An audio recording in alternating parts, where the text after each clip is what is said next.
welcome everyone. This is another episode of the Silverline series titled The Worthy Conversation. I'm your host. My name is Wakim Zaidan, and co-hosting with me is Abdallah Al-Shami.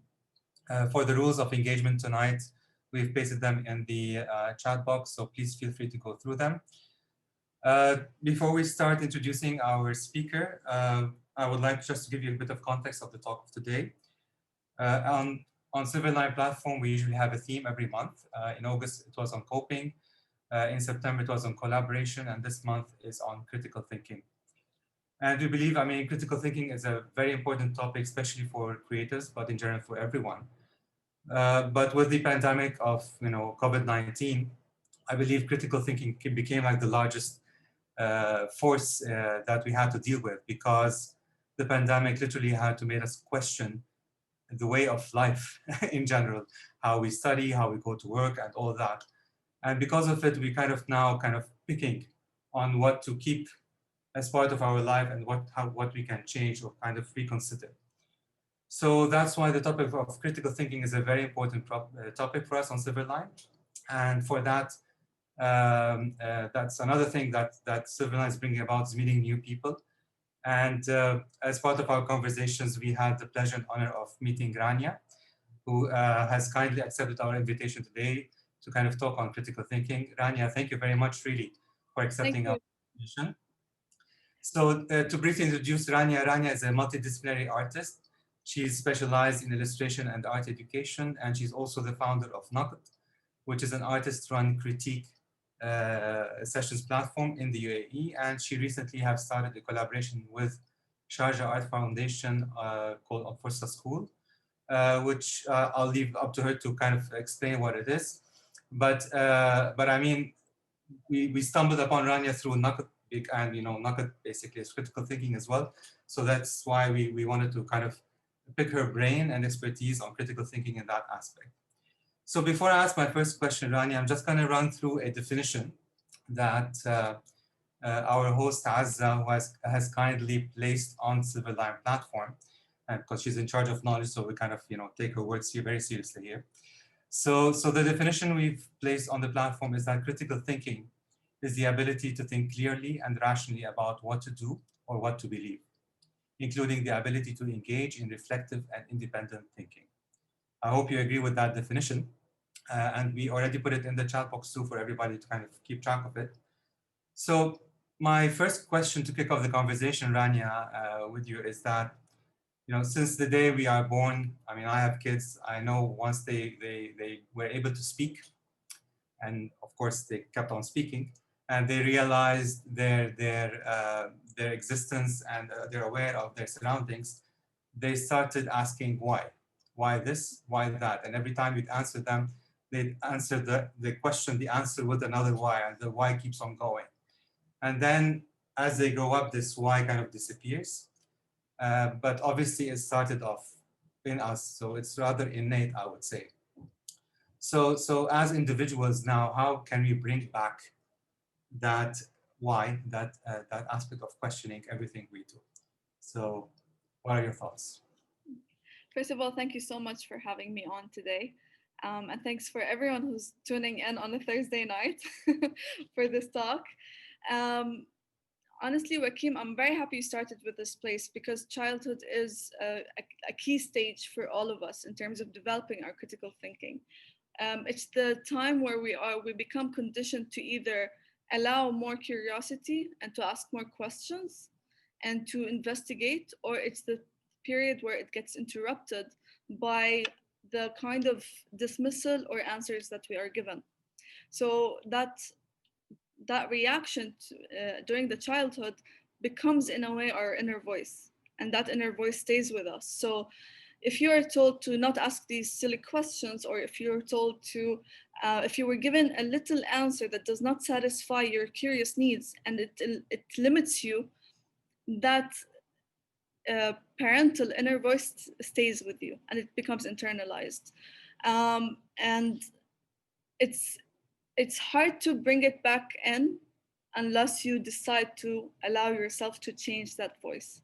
So In terms of how can we bring that back, I honestly think, and something that I also learned over the years, is that the tone of voice and the way that you talk to yourself really plays an important role.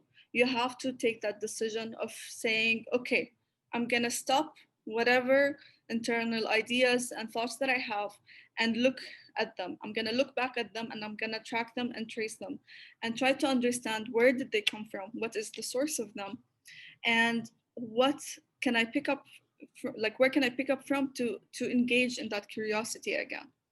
So someone, for example, who wants to be I'm going to talk from the perspective of creatives and creativity. So if someone wants to specialize in animation and so on, the that parental voice and the inner voice that's in them is going to tell them it's not a successful field. You're not going to make it. No one's really in it. No one's making enough money. So already you are conditioned to reject the possibility and the potential of you even being in it. So you have to make the decision to think of, why do I have these thoughts? Why are they pre-existing, and how can I tackle them and move forward? And also identifying tools of growing this curiosity and finding the community that can help you grow in that area. So I you're don't know. your own idea killer eventually. So you Yeah, start off by being this person who question everything, and then you grow up, thanks to the education system, I'm assuming, yeah, to become your own idea killer in this case. But I mean, if I were to ask you, have you ever kind of been through that phase on a personal level, where your own idea killer, and kind of transformed into somebody who themselves and did something about it? yeah. I mean, it happens to us in school in our childhood, for example. I see it in some people who come to the critique sessions, where there's that hesitation to come and hesitation to find out what's going on, or how can to get feedback and so on. Um, for example, for me, academically, I was never an achiever, and in a way, it makes you think that maybe I'm not good enough, or maybe I'm not going to be able to achieve much. But then it's also like, I don't know if you read about the C students who are the most liberated to actually overachieve and to create more, because there's no expectation on them, while A students have a lot of expectation drawn on them, because they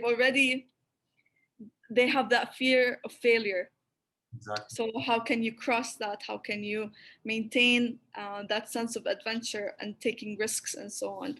And honestly, it's the you really have to work on conditioning your mindset, in my opinion, to open up before even starting the critical thinking in terms of the larger scale. So for me, it's always starting it very personal, and it's of course it's easier said than done. Okay. It's not easy for anyone to sit and identify, where did this come from, what's the source of it, and how can I move forward from there.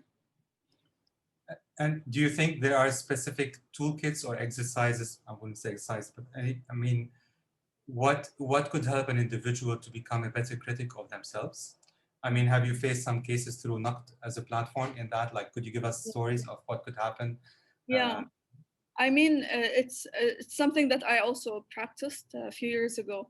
For example, I at one point I felt like I'm not growing, I'm not developing. There's a lot of weaknesses, and I had to start really investigating in terms of where what's missing and what can I do to improve. So I actually started to look at personalities that I find interesting, and I started to look at what did they do to reach that goal or to reach that potential. Another thing that I actually learned from my brother, who's actually online right now, and he told me, like, you need to practice self-hypnosis, which is the way that you talk to yourself. And I see this happen a lot with my so I work as an art educator, and I get a lot of adults to my classes. Some of them are people who are in uh, uh, great positions at work, and some who are moms who had abandoned art and so on, who are afraid to come and practice art and be creative. And I noticed that they are so harsh with themselves and the tone of words that they use to describe if they're good or not good. and or the work will be horrible or not. And it just shows you how harsh we could be with ourselves, and that can limit us immensely, actually, a lot. In Naqd, I've seen that a lot. I've seen people who have that uh, in their head, that mental barrier of like, if I'm gonna go, I'm gonna get bashed, or I'm not good enough, I'm not worthy of presenting the work in front of these people, or I don't want to be taking up time of the session because my work is not very good.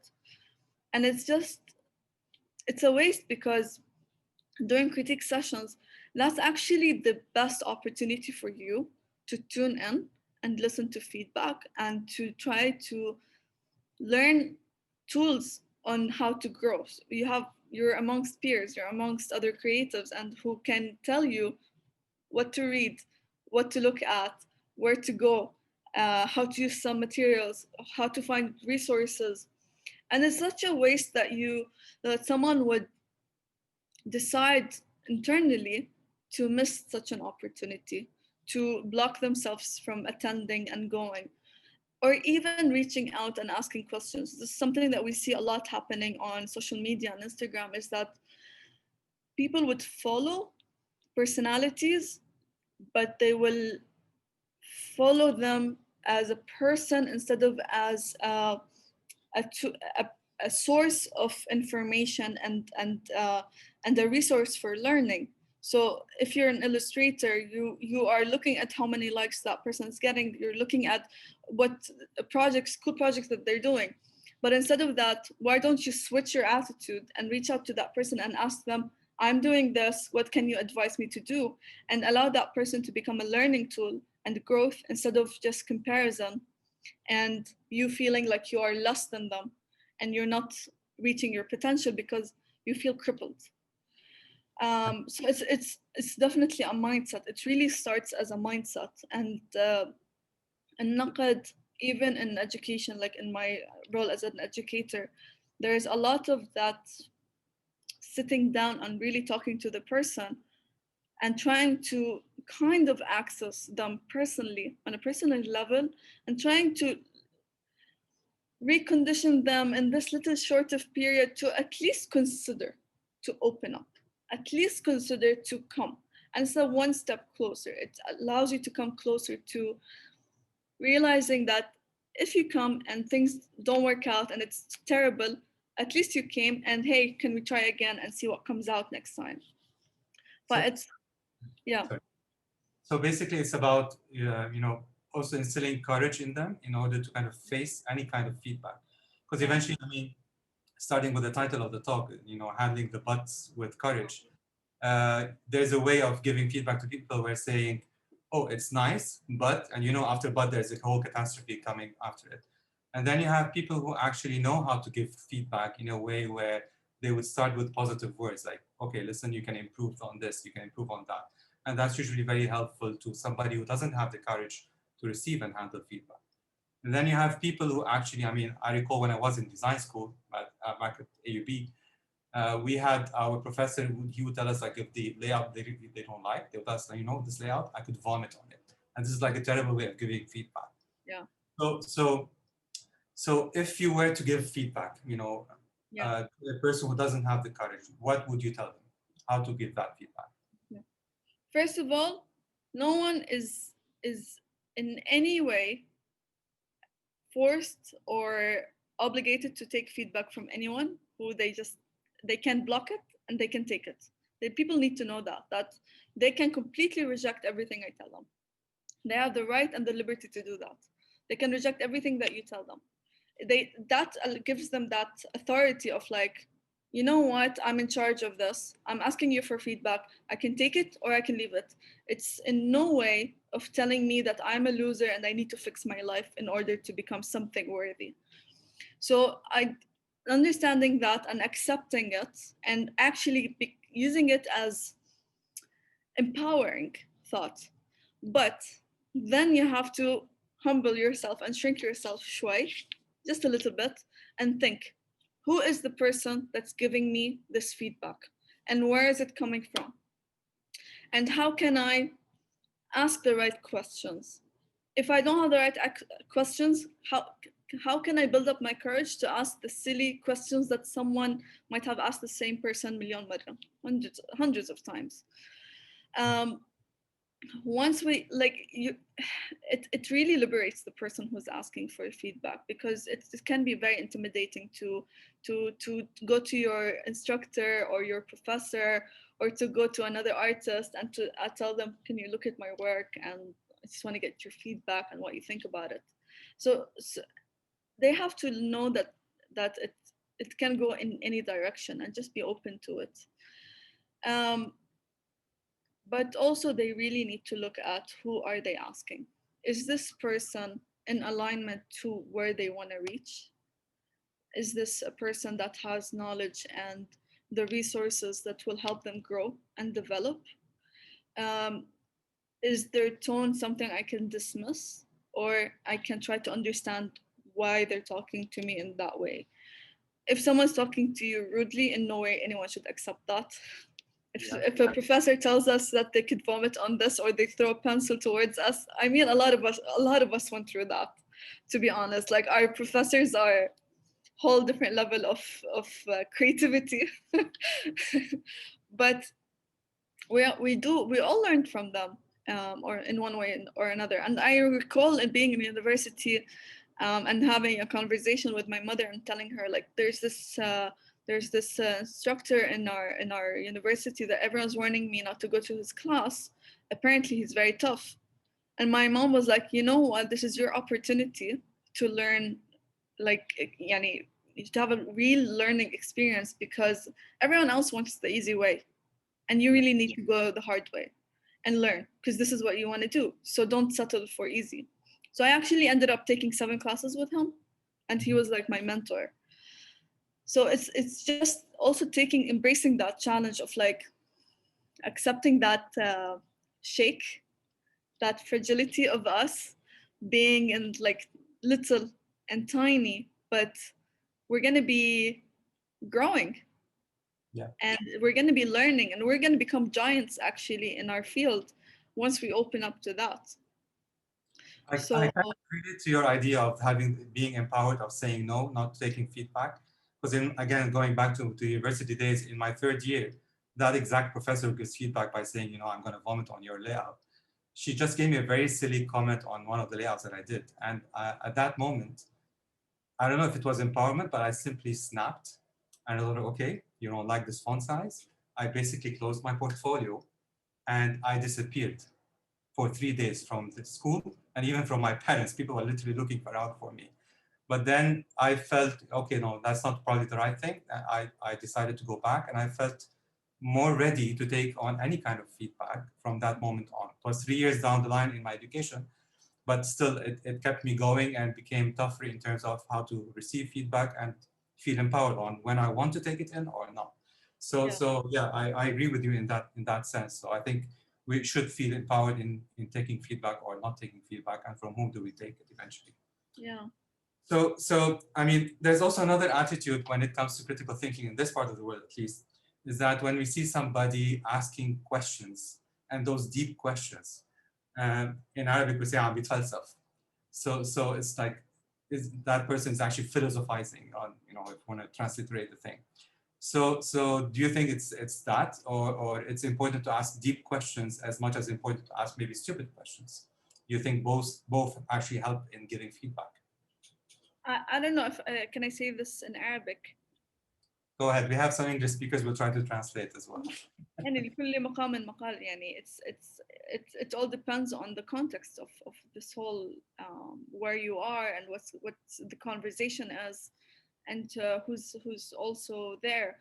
يعني for example, in Naqd, I've always welcomed the little questions that are repeated, and that are, for so many people who are in these sessions, can be considered petty.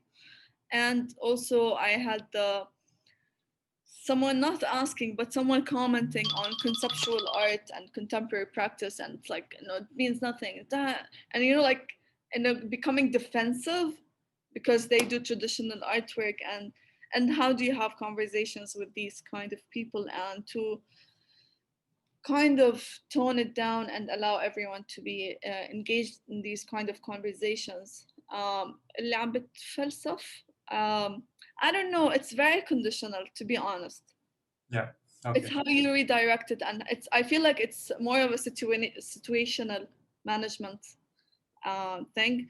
And also sometimes we really need to step back and understand where is this person coming from, and are they really trying to find out, or is this like pre-existing thoughts that they believe in, and they're conditioned to it, and they think that it's valid and that they have a voice, and that should be heard.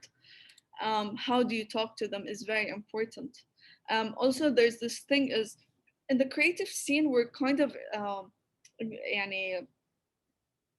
يعني, it's either you're in it or you're not. So sometimes it's hard for people in the creative industry to listen to the voices of people who are outside of it, especially in the region. I would know, actually no, I think it could be anywhere in the world, where someone would think what we do is absurd, or they don't understand it, and they will have their own opinions of how things should go.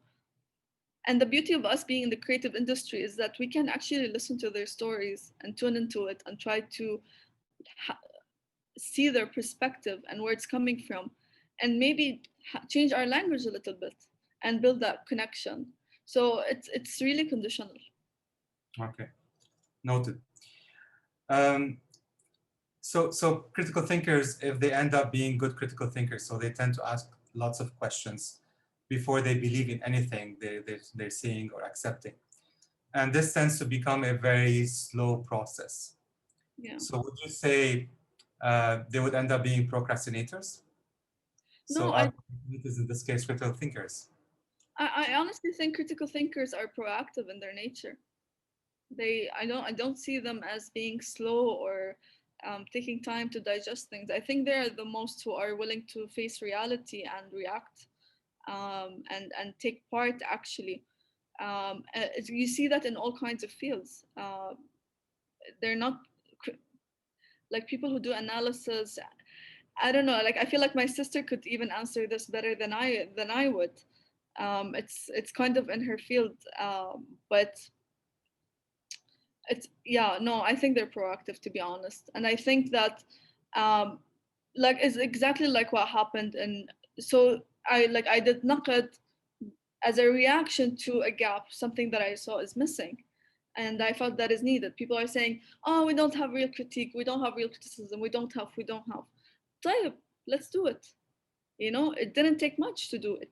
It took much convincing to some people to join, but to establish, to say, hey, Naqad is here, come on in. It took creating a Facebook event page and just messing up with one of the pictures I have and create a title. The same thing with Fursa. And we see that a lot with a lot of creatives and a lot of artists. It's also how do you, I think what happens in terms of it being slowed down is how do they navigate and work with the conditions around them. That's the obstacle. Okay. So that's the difficulty I feel. So what kind of conditions are we talking about, for example? Um, Do you have any example that comes to mind? Or like for example, in Fursa, you kind of establish a whole program that yeah, will help them kind of face or navigate structural and yeah, institutional difficulties. yeah. So was that kind of helping them with the process to become less slow, more fast? Yes. Sorry, we're talking about Fursa or Fursa School? Because there's separate way. Well, I guess Fursa School, the program that you just launched. Program. So the program is also a reaction. It's a result of critical thinking, of trying to understand what's missing, what needs to be worked on. So it became like it's a conversation that happened with me and Nahla Tabbah, who's a creative based in Dubai. And also we had conversations with Sharjah Art Foundation. And these conversations started on a personal level. And it grew and grew. And then we decided, you know what, let's address this, let's make this program. And the program is basically to tackle and discuss a lot of issues that are problematic for a lot of creatives. So we're talking about legal aspect, talking about financial planning, where artists are missing and lacking in terms of organization and structure and knowing their rights and how to develop, we are trying to provide that.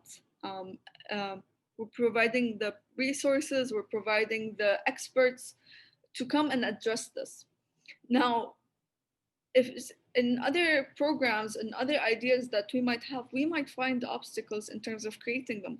I might have a problem of like, okay, I want to do this program and I'm starting, but then I get blocked or limited in terms of licensing or budgets and so on. So how do I work around that? How can I? And those are the things that slow us down. Those are the things that kind of become obstacles. And I think a lot of us have limits in terms of how many obstacles we can overcome in different areas, and what is worthy of us fighting for and continuing with, and when do we stop and switch direction and work on other areas. This is something also very important to recognize. So yeah. Cool. Thank you, Rania. So we have a question from Azza. And please, everyone, feel free to put in your question into the chat box. If you'd like to ask it, yourselves, just raise your hand or just say, I want to ask a question, and we'll give you the mic to actually ask it. So we've been talking for the past 30 minutes, so I guess we're going to have a conversation with everyone on board right now. So Azza, basically her question is, marginalized voices tend to shy away from operating with a critical mindset without hearing things along the lines of, you need to stop being a victim, or I think you're reading too much into this or that. So how do you think people with relatively marginalized stories can benefit from critical expression? Um, Honestly, I think it depends on the stories. I think honestly, like all the stories should be shared. It's just finding the right platforms to start the conversation. And I'm trying to try process the question. Azza, do you want the mic to actually ask a Yeah. question and kind of give context? Yeah, sure. All right. No problemo. So yeah, the way I was thinking in terms of this question, you tend to hear this a lot when women tend to, for example, talk about women's issues, or when people of color tend to talk about people of color issues. As far as critical expression is concerned, it's aimed at figures of authority or some sort of power structure, especially when it's coming from a place of marginalization and you're being, essentially marginalized for a reason. So in that respect, thinking critically, I think, is at some point vital for anyone who either understands themselves to be marginalized or is being placed in a marginalized box. So my main question is, how can a person that is from a marginalized point of view or marginalized perspective benefit from the ability to express critically, or criticizing the status quo or criticizing authority and so on? How will this be more likely to benefit them? I mean, first of all, in doing so, you're attracting attention, and you're also sharing a story. And these are two important things that you need to have to start a conversation, at least.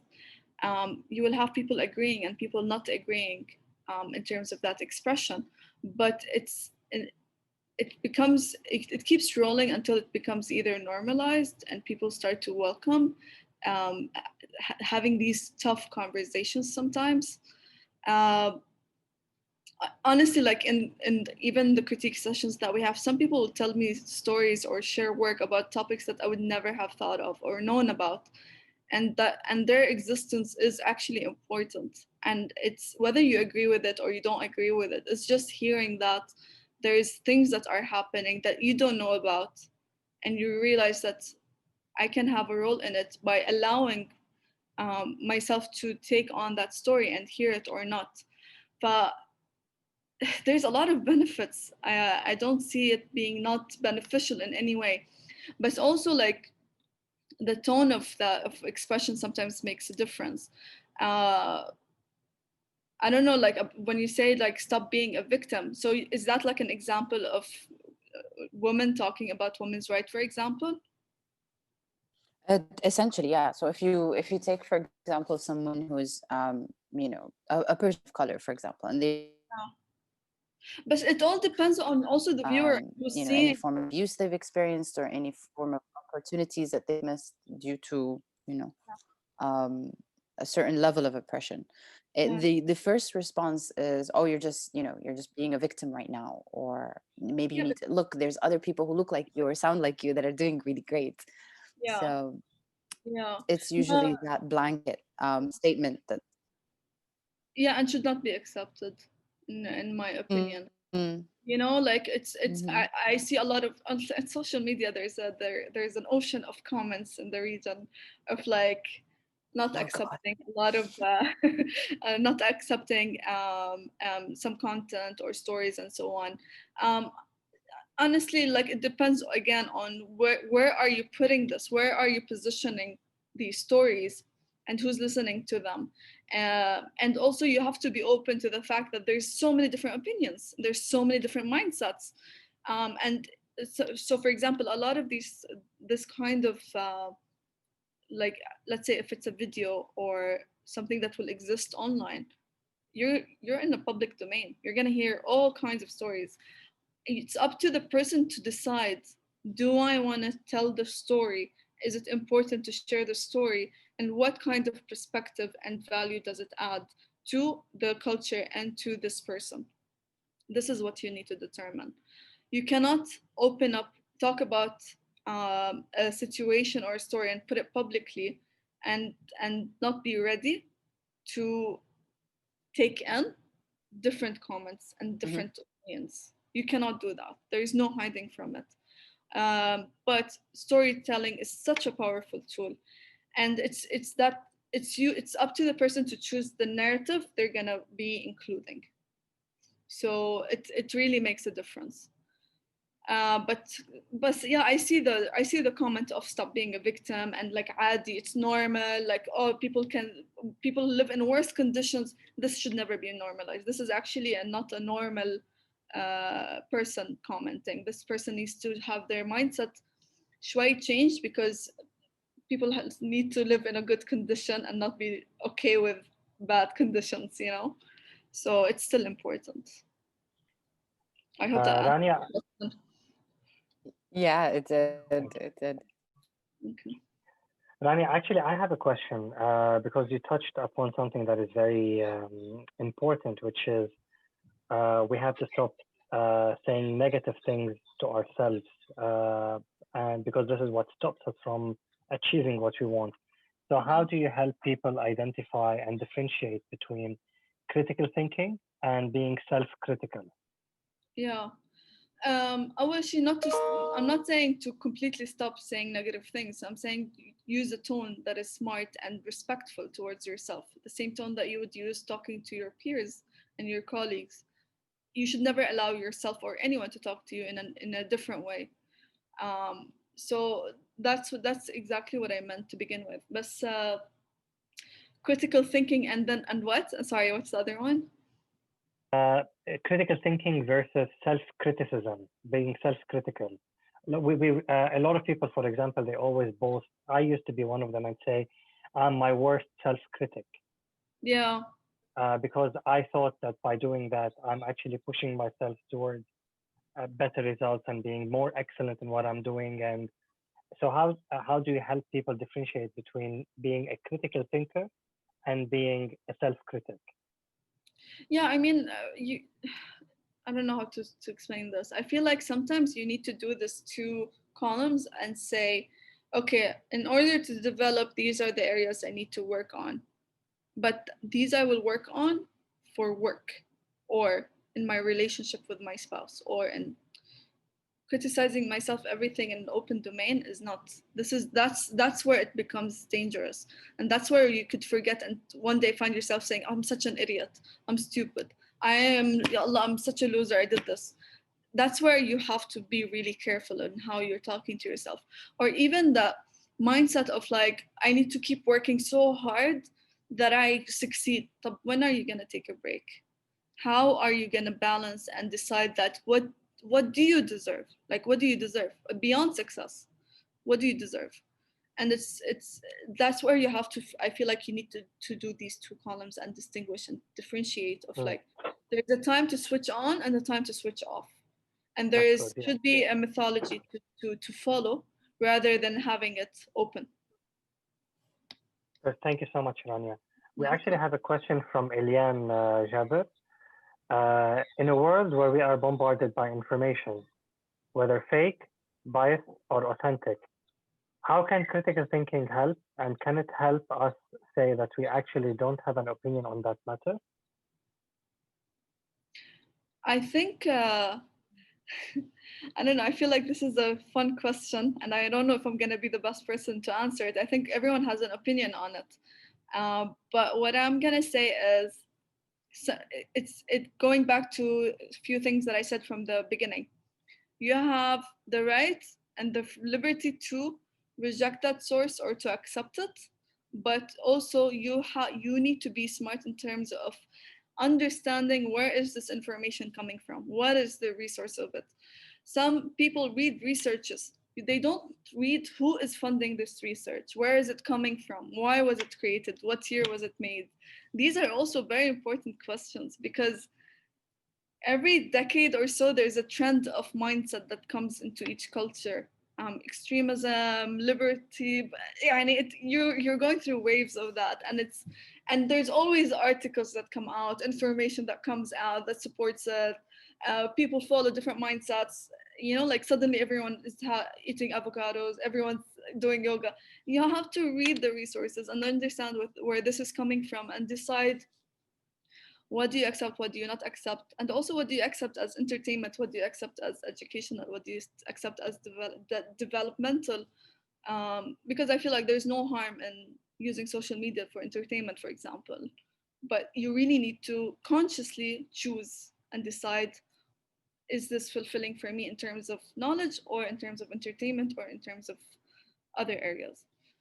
So yeah, that's my answer. Goes back to you to defining the things to yourself.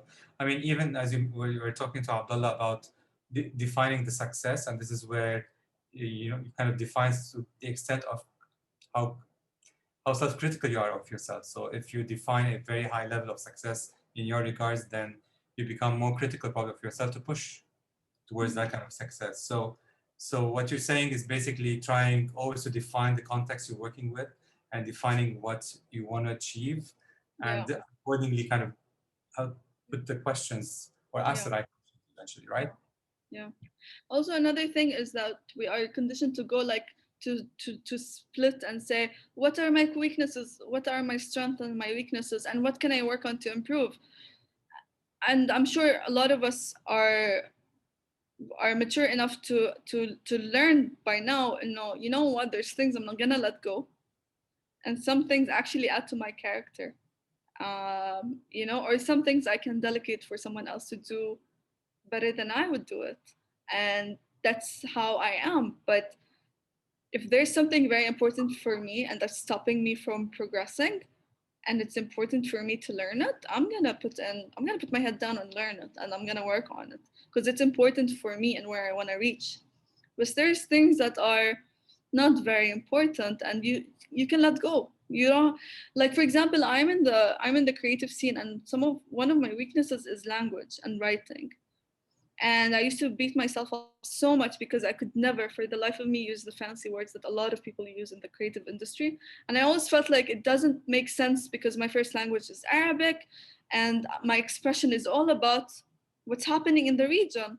And I cannot find the words that will express it strongly enough. And I realized that during critique sessions, during a lot of the events and the workshops and the places I've been to, that no one really cared if I'm using fancy words or not.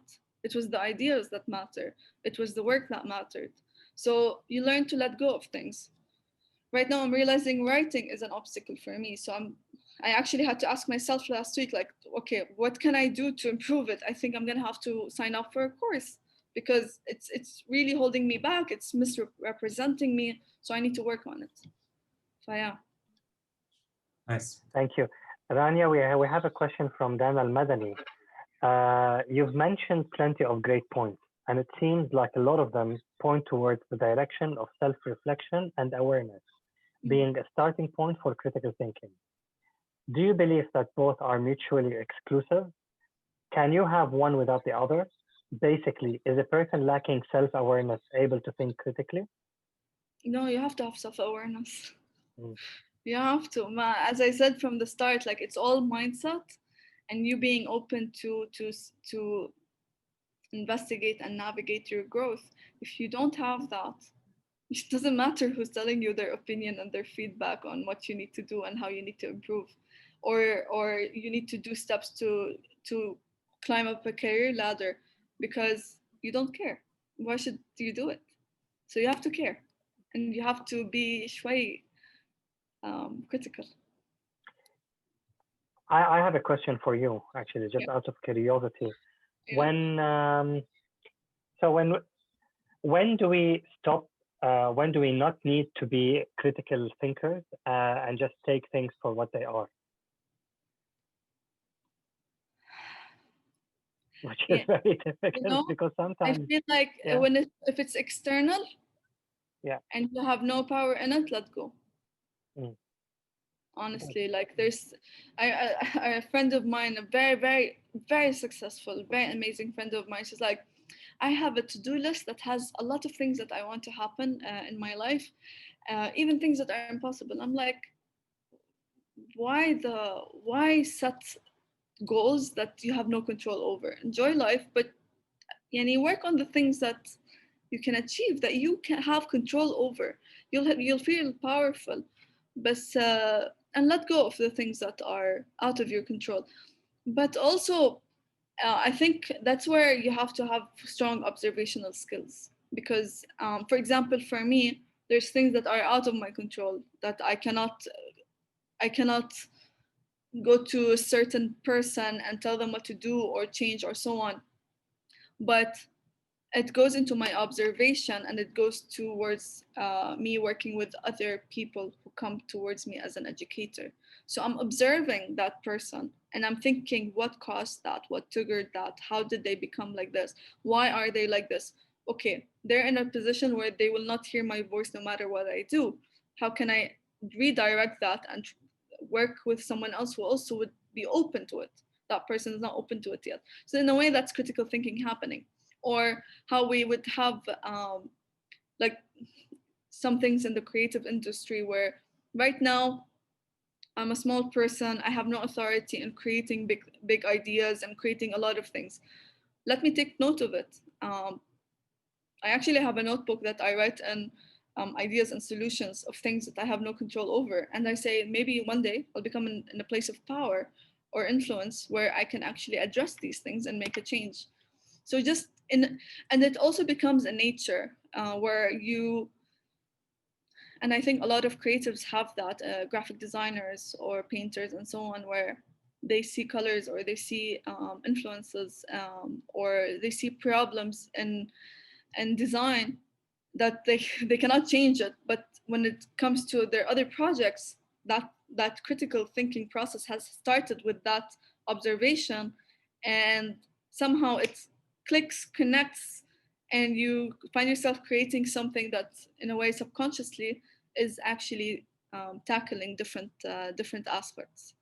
But I think it becomes a habit. It becomes part of your nature, and you will not know it, and you will not be able to point out that, oh, that was a result of critical thinking. And like I'm explaining, I'm saying this, but it's something that a lot of us, I think, a lot of us creatives know, and it happens. Like people who are in the film industry, people who are in design. Like I used to do performances and installations, and it's a lot of it is actually a reaction and the result of things I've observed, and I feel like they need to be addressed, but it was not planned at the time of the observation. So yeah. Totally agreed. All right, so if anyone has a question to ask, this is like your last chance because we're about to wrap. So if you have any questions, please raise a hand, type something in. If not, I'm just gonna ask a final question in case we didn't have any. And it's a kind of a big question, and you can feel free to tell me like I don't have an answer to that. Yeah. But do you think there are existing communities where we can call them critical thinkers or label them as critical thinkers as a society or as a community? Do you think they exist? I mean, in different fields, there are, computer fields and people who work in the environment. Those are critical thinkers. They're constantly working on preserving nature and doing studies and analyzing and documenting. And these are people who are dedicating their lives towards that. And all of that is critical thinking. And also, there's people who do, like I wouldn't be able to tell you where they exist and who they are in the design industry, especially in our region. But there's a lot of people doing that. I think a good example to mention is I don't know if you're gonna relate to it or not. I don't know if you know of Cinema Aqil in Dubai. Of course. So Cinema Aqil, in my opinion, is a place that observed a lack and a gap in the film industry and in terms of the stories that are being told and shared, and they provided the different side and the different narrative that you wouldn't usually have access to. And I think there's a process of really, it's very thoughtful in terms of the movies that they're selecting and the timings of them and the narratives that they're sharing. And I think in a way that is a community that is constantly thinking of what story do we need to tell and who do we need to address and when do we need to have this conversation. And they have talks and they have seminars. These are people who are actually practicing that. But yani they don't have a special cape and you would see them as critical thinkers, but I think it's a cultural thing. Yeah. Cool. Yeah, I hope that answered it. Yes, it does. I mean, I was hoping that tell you, like, there's this country who's we can label as a critical thinking country, but I don't think that exists. So it's more in small bubbles and small communities, and all that we can keep that kind of a line of behavior. Yeah. So there are no questions. Rania, I want to thank you very much for this valuable input and very interesting conversation. For the participants for joining us, thank you very much. I hope you enjoyed as much as we did this conversation with Rania. Rania, thank you once again. Thank you. And I wish you a nice weekend, and we'll see you on the platform as well. Thank you, Akim. Thank you, everyone. Thank you, Rania. Thank you, everyone. Take care. Bye. Bye.